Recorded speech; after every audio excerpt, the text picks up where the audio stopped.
I can tell I haven't made a video in a while. I am extremely struggle busing today. This is like the third attempt at making this video.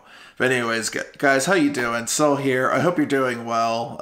And thanks for all the new subs and everything that all you guys have come in and hit that button and hit the like button and stuff since I've been gone. I appreciate you. I appreciate you giving a chance on this channel. You might not want to after today's subject matter. But yeah, I just had a really bad flu is what I think it was. And after about 2-3 days of having it, I went and got the COVID test. Came out negative, thankfully. But man, I had so much, like, I don't want to be disgusting, but so much mucus and stuff going on that I couldn't actually talk for very long. I couldn't do anything with like a bunch of stuff coming up. But there's a couple times where I blew my nose, and I'm pretty sure I created sentient life, and I felt pretty good about it. I sent it out into the woods, they frolicked off together, and they're gonna go live their happiest lives, or possibly until they run into an adventurer with a sword. Okay, subject of this video today, obviously, as you can probably tell by the thumbnail, why I don't really like PlayStation that much. Now, I'm gonna always tell you that I can always look at things from an objective point of view and take my own personal feelings out of it and, you know, talk about this thing. But bias does have some effect at the way we look at the world and look at things, and it'd be complete bullshit for me to tell you I don't have any bias towards any company, and also to tell you that I can, you know, completely take that out of everything. I think when people tell you that and they're like, oh, I'm a professional, I can take bias out of everything, that's horse shit. Straight up. I don't believe it. So you should know I have a bias right now because of certain things that I've thought about for a while, kind of against PlayStation. I like Sony as a company. I'm using one of their cameras right now. Granted, it's like generation 8 of that camera before they put all the features I wanted into it before I started using it, but still, I'm using one of their cameras. So the way this is going to work is I made a list, and the reason I made a list is not to hone in on particularly negative things about PlayStation brand that I don't like. It's more like to help me remind me. I'm just hitting that age where I can't just start a camera and just think of everything all at once. Sometimes I'll just sit here and just hit a blank. I do it all the times. I try to think of like actors' names that I could have just like brought up like that, no problem, and now it's just like, nope, it's not coming to mind. So I write everything down, that's all it is. I do think Sony offers a lot of good products and a lot of good games in their PlayStation lineup. It just happens to be that a lot of those games I'm just finding aren't necessarily for me anymore. And that's it. Okay, so let's get started. First thing that I found really troubling about PlayStation I've written here is I was a huge fan of the PlayStation Vita. I mean, huge fan. I loved so many of the games like Unit 13 and Wipeout and Gravity Rush and Escape Plan, and Stardust was cool on there, and there was just so much cool stuff on the PS Vita, and also like third-party stuff and mostly indies. Indies were really cool on that system. That's why I liked it. It's one of the reasons I really like the Nintendo Switch right now is just how many indies are supportive of the system. And if you actually look at like most of my Switch collection, it's probably mostly like indie games up there. But that whole thing with the Vita was weird to me because it was like they came out with it, they announced it, but they didn't really put the same kind of like ad dollars behind it. They didn't put like a lot of the same first party support behind it. They actually closed a studio that worked on a game, Unit 13, right even before the game got a chance to sell or prove its own worth. There's a lot of like really weird things about the Vita. And as great as the system as it was, it felt like it was always kind of like the redheaded stepchild to Sony. Like they didn't really ever care about it. It almost felt like they didn't really want to do that project in the first place or have a portable system. Like, to me, it felt like by the time the Vita actually hit market, Sony had already made up their mind that they didn't want to be in the portable game at all anymore, and they just kind of gave up. And that's what it felt like to me. So having been that invested into the ecosystem and everything, and for me, I liked my Vita better than my PS3 at the time. Being that invested into the ecosystem, it just, and having them kind of like just going like, oh yeah, that kid over there, the step kid that we don't pay attention to anymore. That to me was kind of like the first warning sign of like what's going on at Sony. Or at least maybe like Sony wasn't for me or had my same sensibilities in games and stuff anymore. So when PlayStation Plus first came out, I was a huge advocate for it because I loved the idea of, first of all, the PSP and the PlayStation 3 did not have you pay to play online with your friends. And I still think that's the way it should be, because at the end of the day, you do out there, you pay your internet service bill, or maybe your parents do, or whoever, and that's to get you access to the internet. And especially in these days, when you look at like more and more game companies like Activision, like Bethesda, whoever, they aren't actually having their games hosted on the platform holder servers anymore. They just have their own servers, even for like voice chat stuff now. And so really the only thing that like the services are doing are just connecting you. They're kind of like a phone book. They're just connecting you to the actual server that's running it. And so I don't really see a point in paying people money for that. So when Sony made it a requirement for the Vita and for the PS4 to pay to play online, that's where they started to lose me. Because to me, I still to this day just see that as ransomware. I loved Plus when it first came out because it was actually adding value, but I still to this day don't really see how that adds value, especially when there's other services out there like Steam that you pay for the game and they just take a cut from that game, and that's how they pay for the online infrastructure. That's how it should be done. So this one happened back in 2017. It's kind of why I have it listed here, but I didn't become aware of it until recently. But Jim Ryan is somebody that I'm not real thrilled with leading Sony right now, because his ideals and my ideals do not line up at all. We seem to be completely opposite people. And one of the first things that he said was the fact that he doesn't understand why people want to go play older video games. He doesn't think backwards compatibility has ever been viable for them. That's probably true, but it's something that you do, not because it's... He seems to be somebody that he only looks at things as what is actually viable and making money. And I think to be a head of a company or something like that, there's a little bit more to it than that. You're not just trying to get money from people's wallets, you're trying to win hearts and minds. When you do that, you tend to get more money from it. You know, that seems to be like a good business standpoint. So having something like a stance on backwards compatibility like this, I think is pretty bad. Where he doesn't get where people want to play old games. It's also just supporting older games. Not only like helps with that overall mindset, but it also shows that you're willing to do something that's maybe not viable for the company to help with like games preservation or something along those lines. So I like some Sony first party games, but I've noticed that Sony lately, like I like the first Uncharted trilogy, like 1 through 3.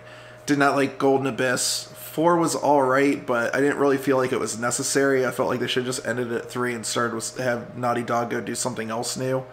I feel like it would have been better if they just dumped Uncharted 4 and just gone straight to Last of Us 2 and had that cook in the oven a little bit longer. But that's just my opinion, right? But I'm noticing Sony is becoming sort of the... they focus on games that are story driven, and that's fine. There's nothing wrong with that. People love those. There's a lot of people that love that certain type of game. I'm not always necessarily looking for that, and as I get older, I think gameplay is a big driving force as to why I want to play a game, and then story is almost like secondary. And so these types of games aren't really driving me. But there's been games that have been great in the past that Sony has really innovated on gameplay, like Ico, Shadow of the Colossus, this stuff. SOCOM, for instance. SOCOM didn't have a riveting story, but it was fun to play, and it was like one of the first online games that you could play. Ape Escape. It had like the first real use of the analog controller, for instance. But over the years, and it's really started for a while, they've been closing studios that make the games that I go to a Sony console for.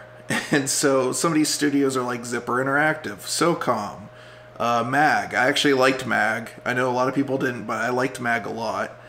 And then Unit 13. Unit 13 literally launched, and it wasn't even given a chance to like succeed or fail. They closed the studio before it even came out, like by like a week or something. It's kind of ridiculous. Studio Liverpool, which was Psygnosis before. They made the Wipeout series. I loved freaking Wipeout, just like I love like F-Zero and stuff. And I would almost always buy a PlayStation console if I knew a Wipeout was coming, like before Gran Turismo. And they closed the studio. So we may get another Wipeout, but it's not their Wipeout, and I don't know if I'm really that interested. And then Japan Studio. Let me read off some of these games to you. Loco Roco, Patapon, which were good games. Eco, Shadow of the Colossus, Ape Escape, and one of my personal favorites, Gravity Rush. They shut down the studio for some of my biggest and favorite games on the PlayStation because I like mostly Japanese style games. So that right there, that is one big reason why I'm kind of like non-PlayStation now. Another one that happened was you always had like the regions, like Japan, US, Europe, stuff like that, right? PlayStation's done this new move now where they're trying to go to like more, what they say, more worldwide focus, but if you pay attention, it looks like they're going more towards a Western focus and kind of dumping the Japanese side of PlayStation. And once again, somebody that like really likes Japanese focused style games a lot of time doesn't quite sit right with me. And on top of that, without having bosses in these different areas of the world kind of talking back and forth about the direction it should go, they just put it under one man, Jim Ryan, which once again I said doesn't really have the same ideals about how the gaming industry and stuff should go that I do. So kind of makes it incompatible there. Okay, now we're getting into PlayStation 5 stuff. There was a statement they said that there was that scare where the pre-orders were going to open for PS5. They said, no, we're not going to do that. We're going to give you guys a few days ahead of time to know when the pre-orders are going to go so you can go and pre-order stuff. Despite the bots and all this other stuff that's made it really hard to get these systems, and I don't fault Sony for that whatsoever. That's a situation that we have to work out over time. Because that affects everybody and every asset of online shopping. That's just not a Sony problem. But they said that they would let everybody know ahead of time by at least a few days before they open pre-orders. And then they open pre-orders without any notice. Alright, so there's that whole issue where they were showing off like the games for the PlayStation 5, like Demon's Souls, like Ratchet & Clank, like Spider-Man Miles Morales, Horizon 2, and then talking that God of War 2 is coming eventually to the system. That was, or Ragnarok, whatever they're going to end up calling it. That was all great and everything, but then they made this like statement that they're going hard into next generation, kind of implying that these games were only coming to the console and not clarifying if any of these were coming to PS4 until the day after pre-orders for the PS5 went up. Once they had all their pre-orders filled for PS5, then they clarified. And that just seemed rotten to me. I didn't like the way that was handled at all. That seemed very deliberate and did not leave a very nice... It left a pretty nasty feeling in the pit of my stomach about the way that they're doing business now that is not the way that I prefer my companies to treat me. I understand at the end of the day you're selling a product, but you're also selling a product to human beings. And when you do this kind of shows that you have no real value for me in any other way besides trying to get milk money out of me. And that sucks. And Nintendo's guilty of this too with the way that they handled the Mario 35th anniversary stuff too. They are absolutely guilty of this, and I recognize that. Alright, and then the next one was how the PS5 is obviously a rushed product. It shouldn't have been out yet. When you just look at the teardowns between the PS5 and the Xbox Series X, even the S, you can tell that the Series S and X are much more quality, well-built products, where when you look at like the PCB layering, the circuit like traces that were used and stuff like that, the way that components are cooled on the board and everything of the PS5, it seems rushed or cheap, just done to be cheap, essentially. One of the things that blows my mind is how they talked about they wanted to be quieter, but then they have this weird shape going on, which is like sort of like a concave shape, which Xbox dumped, by the way, because they found it wasn't very cooling efficient.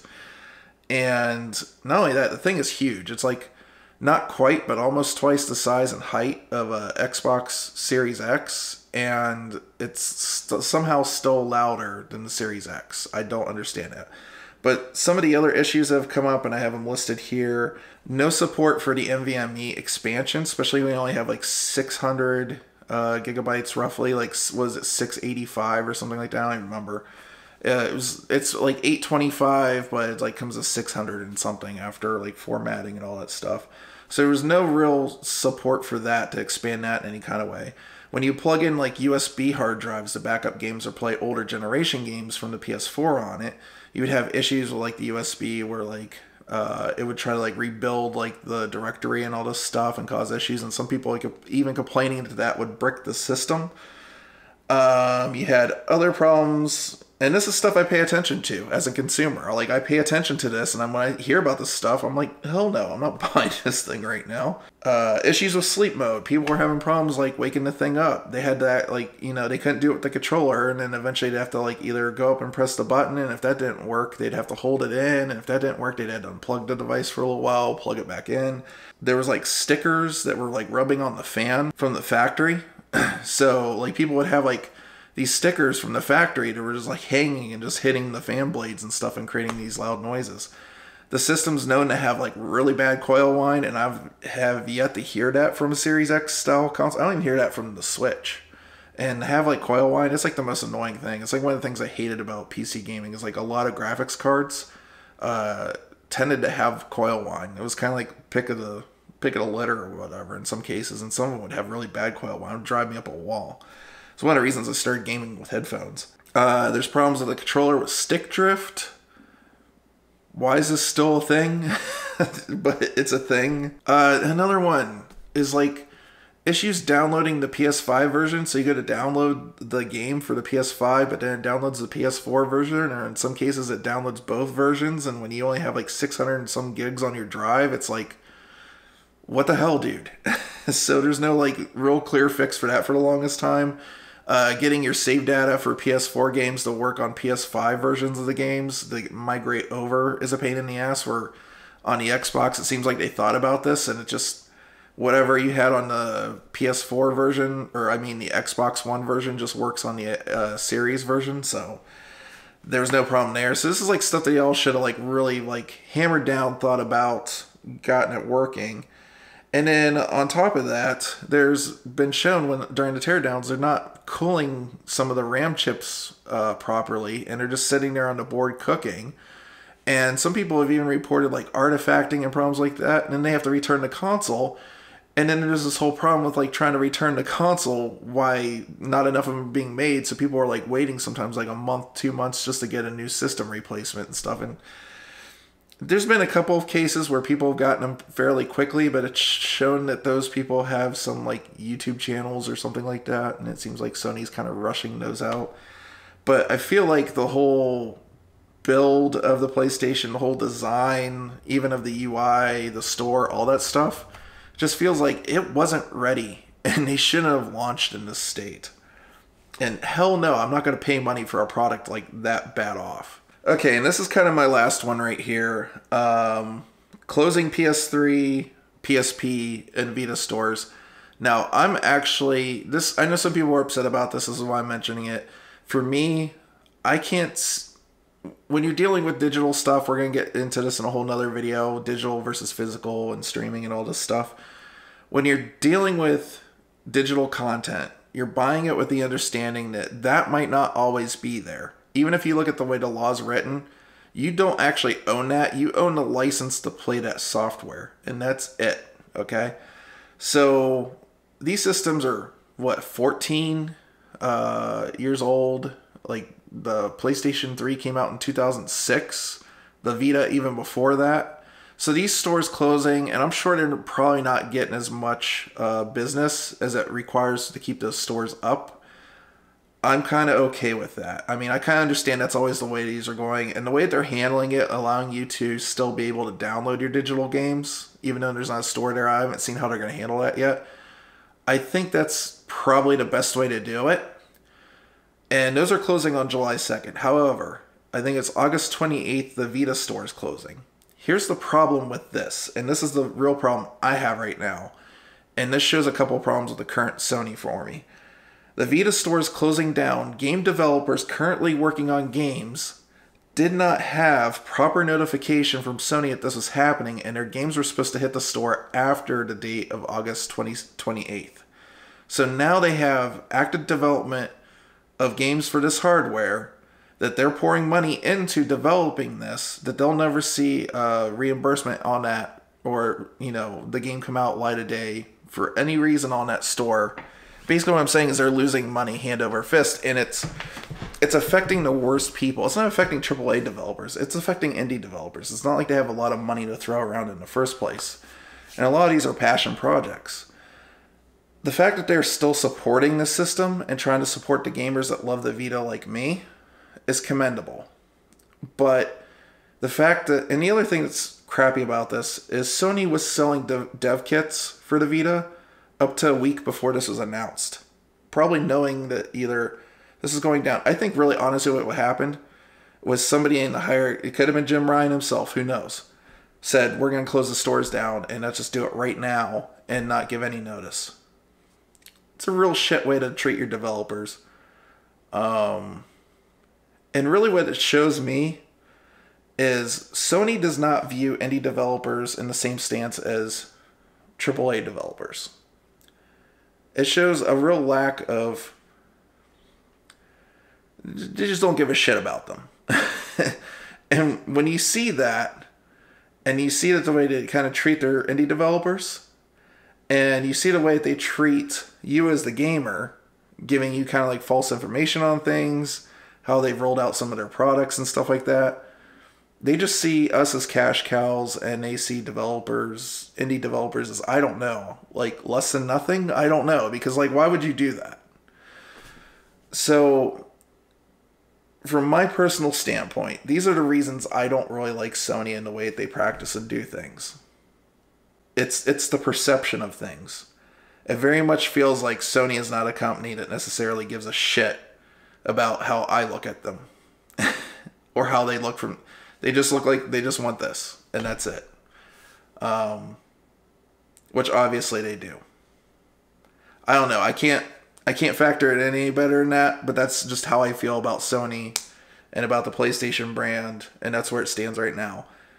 That can and will obviously change at some point in the future, because it always does. It's always a fluid thing. I don't always keep these feelings the same all the time. I like to think about things. I have a very open mind. But right now, I'm not feeling that cozy about the PlayStation brand. Sorry. So how do you feel about the PlayStation brand? Let me know in the comments down below. Tell me how I'm wrong. Hit the thumbs down button if you feel offended somehow, like I've attacked you in some kind of way. Hit the thumbs up if you like this video. Share it with your friends. Subscribe or unsubscribe. And, you know, have a great day.